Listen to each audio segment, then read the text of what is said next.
Think about this logically. If you spend your life going about doing what you've learned from others,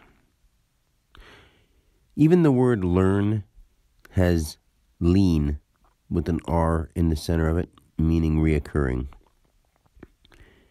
An R is the 18th letter adding together, which 8 and 1 make 9, which means somebody else who thinks they're the one. They're not quite, they just think they're the one, and you're taking your higher guidance or your higher answer from that one. Not the 10, not the J, but the R. And it's not from the T for sure, it's from the R. So you are literally leaning on someone else's information or their reference. So you learned something when you leaned on somebody and reoccurred, because you learned something. It was once before. If you read stuff in a book, and I'm trying to use these words so you can understand why I'm using them, but without being silly and making it sound like I'm using a pun. So when you read a book and you think it's right, okay, somebody at first had to write that book. And they got that from something either someone left behind or something that they found in their head. But if you're reading it, it was left behind. And you're reading it, and if you think it's right, and somebody else wrote it, you're not right. You can be correct to people who thought that what they wrote was right. So now if you move on in your life, only learning the things that you did from the things you learned in books that other people wrote, and you never seriously took the time to look at yourself or look back metaphorically at the things that were behind you in life, left behind, and actually see them yourselves and actually see what's going on with them, you'll see that you can't be right if you haven't looked back. If you have looked back and you take those in, you can maybe be as right as you can possibly fathom with your own deciphering between what you've heard, what you feel, and what you think. But until you do that, you can't be right at all. And if you still look back at other stuff and read in a book what those other things did, you still can't be right, because that's somebody else's saying or writing of somebody else's past or something else's backstory. So when you finally look back, but you have to look back inside you and feel it. You have to feel it from that space. If you never do that, you can never be right. And I'm only saying that because there's many people trying to help, but they do have an intention in them of helping themselves. They're helping themselves is there somewhere. I see helping myself as helping the world, and I see helping the world as everything. So therefore, I'm helping myself in that way. While I help the world, I'm helping myself. Right now, I want to be out. Like, if I could, I'd do something that I knew affected the whole course of Earth, like so that Mother Earth itself could feel my love. So when I'm outside and I see something that needs done, or there's dirt or garbage, if I feel it's going to do something wrong at the moment, I remove it. If not, if it's just sitting there, sometimes I leave it. It's not hurting anything. If it's hurting something, move it. If it's not, it's okay. If you want to make it look better, that's on you. It's not something that you have to do. If it's not harming anything, it's fine. We could live in a world full of garbage, but we do know that garbage attracts things, and things attract more things, and problems happen. So it just makes sense to keep the world clean.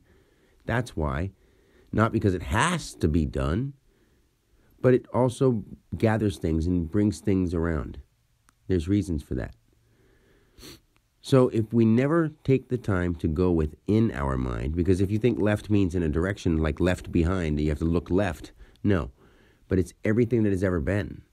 So you can't look forward as in it's right when you're writing things down, and you can't look left or back as if you're writing things down, and you can't look just up or down or left or right or up and around and back and forth or any of that kind of stuff.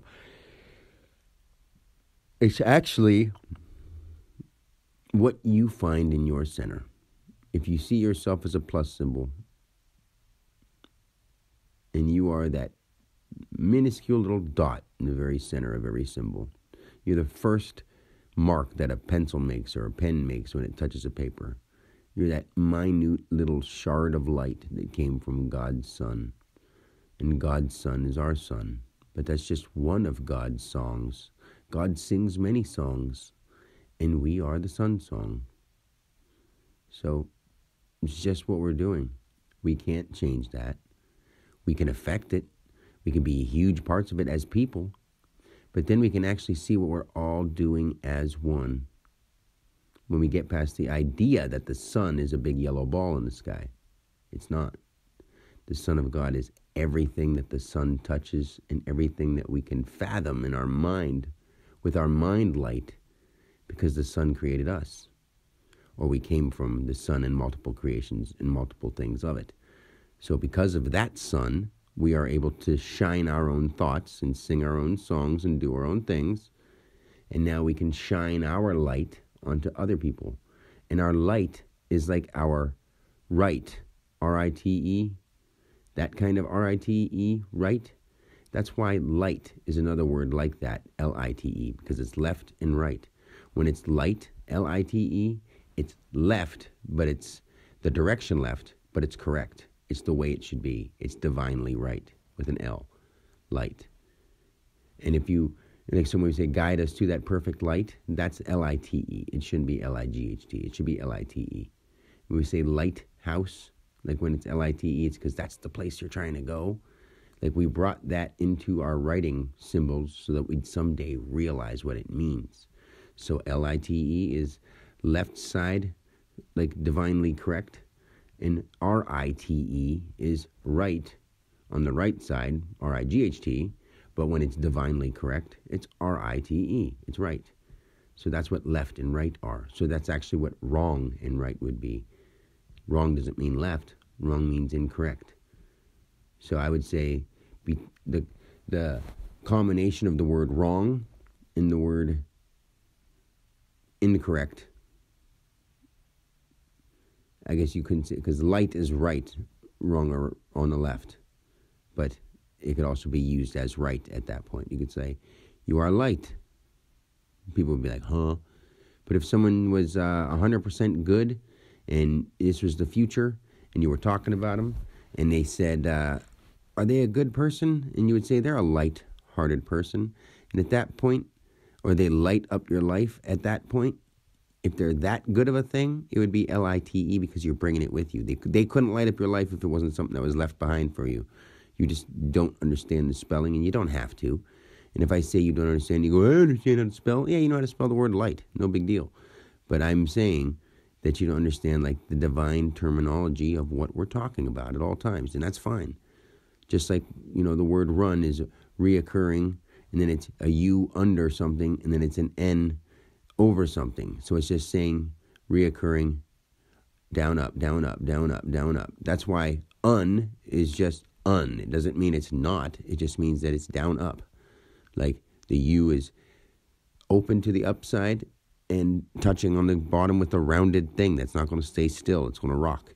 The N is open on the bottom side and rounded on the top where it's standing. But if it's going to reoccur going rounded, standing, rounded, standing, rounding, standing. That even sounds like rounded, standing, rounded, standing, rounded, standing, running, running, standing. It sounds like you say running, standing, but you're round. You're not. You're going to on go when you run. When you're round, when you run round, it's running, reoccurring, up and down, or that rolling, standing by the shape of them, and then you would have round because it'd be reoccurring, ongoing unit now defined, because if it's round, it's defined that way, and that's where you're stopping what you're talking about. But when you're talking about it, you're saying it's circular, and it's going up and down, or right, or like solid, rounded. And then the D is defining its definition at that point. So these words are quite easy if you really understand, and if you really try to understand instead of make it into a game. Because when we make things into games, we make them fun, and when we make them fun, it's almost like forward, up and down. You know, it's like it can be fun, but it's not fun after you get bored with it when it's still. Or it can be fun, but right now you're not in the mood for it. That's what fun means. There's no such thing as fun. This is fun for the moment. Other than that, it's not. But I'll say it is. When people say, don't you know it's really fun to go outside? Well, it's fun to go outside and do certain things. It's not fun to go outside and watch everyone act like morons. So think about what we're saying. And if you start listening to what I'm saying, you will get it. And it's time to really apply it. So I woke up in the middle of a sleep to say that. So, till next time. Peace.